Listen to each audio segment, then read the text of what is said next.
आज़ाद इस्माइल तव्हां पंहिंजो तारीफ़ त करायो। इस्माइल जूने जो मुंहिंजी बैचलर आहे फाइन आर्ट्स में।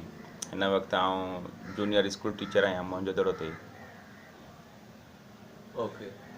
ऐं उन खां अलावा बि जेको अच्छा, ही अव्हां जो स्टूडियो आहे जी जी कहिड़े ॻोठ में आहे, शहर में? ही ॾोकरी शहर में आहे। ॾोकरी शहर में। असुल तव्हां हितां जा ई आहे, जहां बेसिकली ॾिठना सॼो हिते ई आहियो। अच्छा, कीअं अव्हां जो इंट्रस्ट थियो? मुंहिंजो इंट्रस्ट हिते जेको आहे लोकल पेंटर्स भाई आर्टिस्ट खे जेको आहे सो ॾिसी ऐं दिलि में शौक़ु पैदा थियो। ऐं उन खां पोइ हल्की फुल्की ड्राइंग शुरू कई। ऐं हिन वक़्तु जेको आहे उन खां पोइ मां वरी फाइन आर्ट्स डिपार्टमेंट हलियो वियुमि।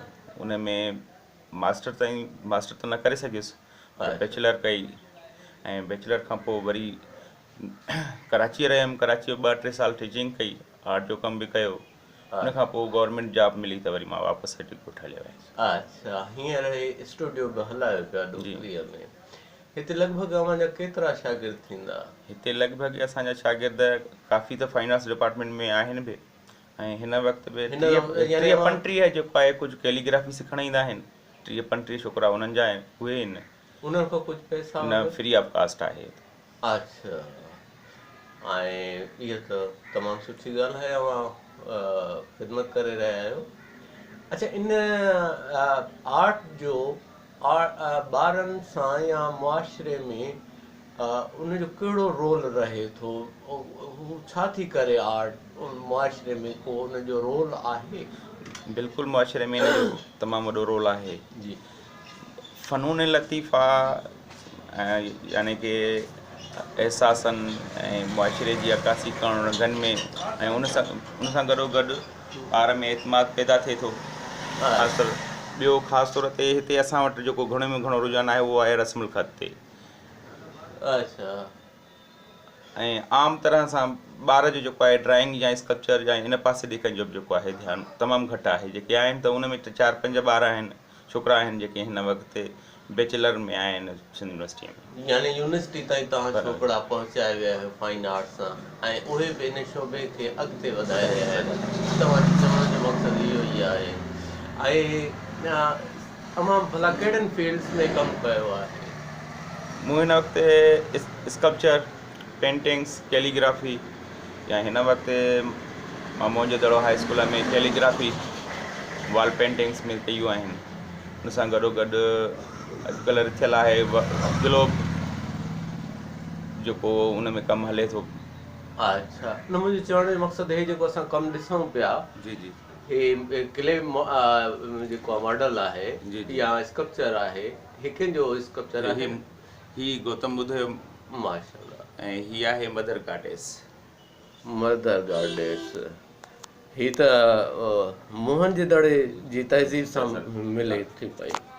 अच्छा, मोहन इहो भला किथां शौक़ु थियो त इहा ठाहिजे, जेका मोहन जे दड़े जो टेराकोटा वारी स्ट्रक्चर आहिनि? बुनियादी तरह सां जेको असां हिते ॾिसूं था, सिंधी माण्हू ख़ासि तौर ते माउ जी दुआ या अहिड़े क़िस्म जे उन्हनि ते यकीन रखंदा आहिनि। पर मुंहिंजे दड़े में जॾहिं मूं हिन खे ॾिठो त ही मदर गॉडेस माना यानी कि औरत ख़ुदा बि हिननि वटि रही आहे। अच्छा, औरत ख़ुदा जे हवाले सां वरी ॿियो अॼुकल्ह असां सिंधी माण्हू तक़रीबन ईअं आहियूं त माउ खे जेको आहे ख़ुदा जी नज़र सां ॾिसंदा आहिनि जाम। उन खां पोइ मूंखे इहो शौक़ु थियो त मां जेको आहे हिन खे ठाहियो। ॾाढो सुठो। ऐं अच्छा, हिन खां अलावा ॿियो कहिड़ी फील्ड में कमु कयो आहे? ॿियो वाटर कलर कयो आहे जी, ऑयल पेंट जी, ऐं ॿियो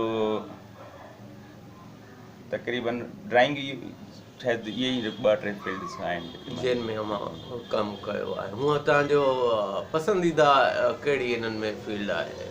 स्कल्पचर में वधीक कमु करणु पसंदि कंदो। फीचर में हमारी छा प्लानिंग आहे? फीचर में फ़िलहाल त कुझु मसरूफ़ियात आहिनि जंहिंखे मां वटि के टाइम नथो ॾेई सघां।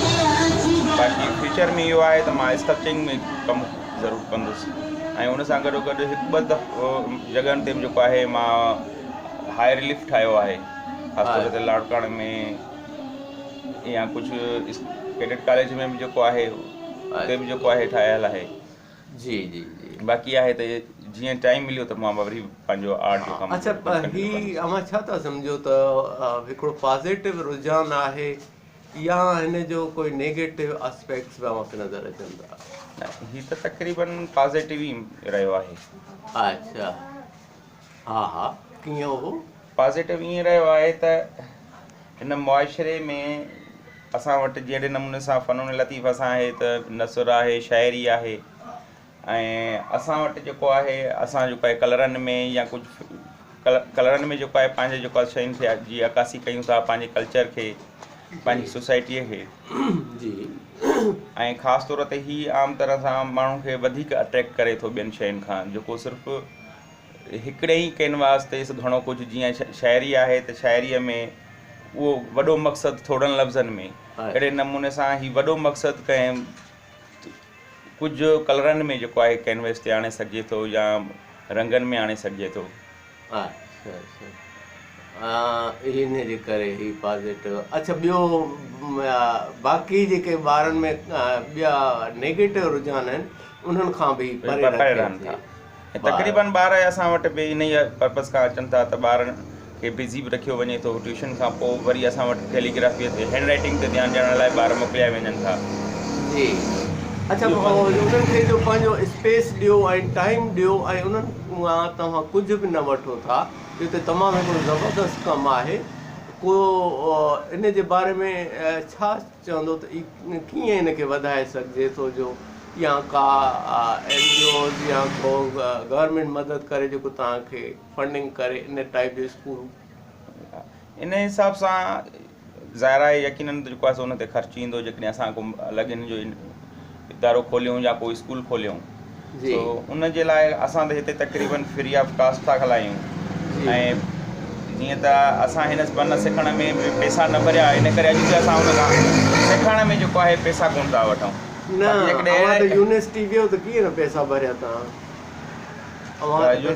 न मिसाल ॻाल्हि त जीअं कैलीग्राफी आहे या इहो त इहो असांखे अॻ में ई जेको आहे जंहिं स्टूडियो ते कमु जंहिं जॻह ते असां कमु कयोसीं उते असां पैसा न भरिया हुयासीं, ऐं उन सिलसिले उन टाइम खां वठी असां वटि हिते तव्हांखे सुठो नथो लॻे त छो त ॿियो त हिते ग़रीब ॿार ऐं ॿियो जंहिं क्लास जा असां तालुक़ु रखूं था या जेको आहे असांजे शहर, त उन हिसाब सां अफोर्डिंग बि घणनि जेको आहे तमामु घणो मसइलो आहे। ऐं असां वटि उहे ॿार ईंदा आहिनि जेके अफोर्ड न करे सघंदा आहिनि। अच्छा, ऐं ॿियो जंहिं वटि माना सम्झो टाइम घणो आहे, ॿार उन्हनि खे मैनेज न पंहिंजा वालिदेन उन्हनि खे नथा मैनेज करे सघनि, तक़रीबन असां वटि ॿार उहे हूंदा आहिनि। अच्छा, अदा इस्माइल, असां मिली करे ॾाढी ख़ुशी थी। Thank U. Thank U sir. Okay.